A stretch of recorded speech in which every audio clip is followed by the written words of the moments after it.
using the painting tools in Adobe Photoshop. In this week's lesson, we will paint and patch an image. We will create and modify a brush tip.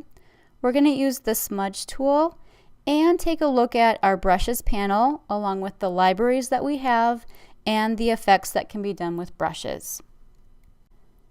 I want to take a moment to introduce you to our painting tools in Photoshop.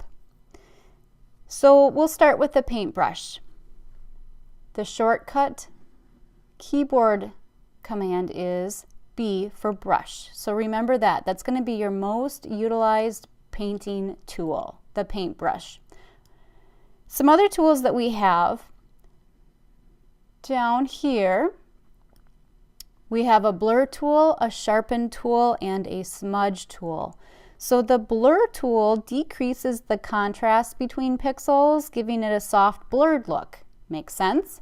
The sharpen tool, opposite. It increases the contrast between pixels, giving it a sharp, crisp look. And the smudge tool, think of that as running your finger across wet paint. So this smears colors across an image as if you dragged your finger through some wet paint. Right next door to the blur, sharpen, and smudge, we have our dodge, burn, and sponge. So the top tools here are directly descendants of the darkroom. When you developed film in a dark room, we had a dodge tool. The dodge tool lightens the underlining pixels, giving a lighter or underexposed appearance, and the burn tool is the opposite. It darkens the underlining pixels, giving a richer, overexposed appearance. And the sponge, think of it as a sponge. It will suck up the color. Actually, it can work either way. You can either increase or you can decrease the purity of a color by saturating or desaturating. Some other tools that we are going to discuss in this unit but aren't typically considered a painting tool, but some of the effects work pretty darn good.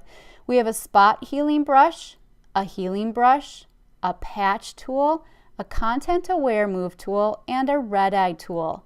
Now these tools have not always been with Photoshop. They're relatively new.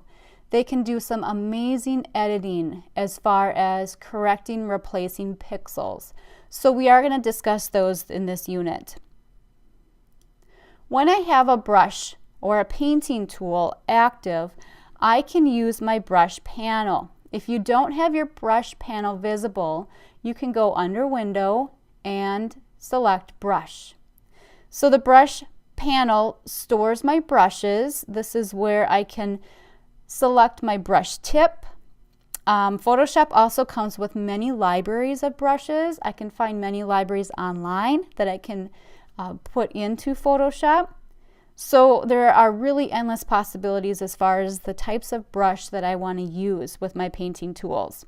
Now to use a painting tool, basically you select that specific painting tool either by clicking it on the tool panel or using the keyboard shortcut.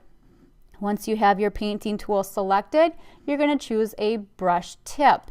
And basically by clicking, there are many other options. You can see some of them. I get a little view over here. There are other options that we will discuss in more detail. And once you have that selected, then you just go ahead and click and drag. So that brush size and the shape really determines how the colors are affected. One thing I want to note, there are many different methods to achieve the similar effect.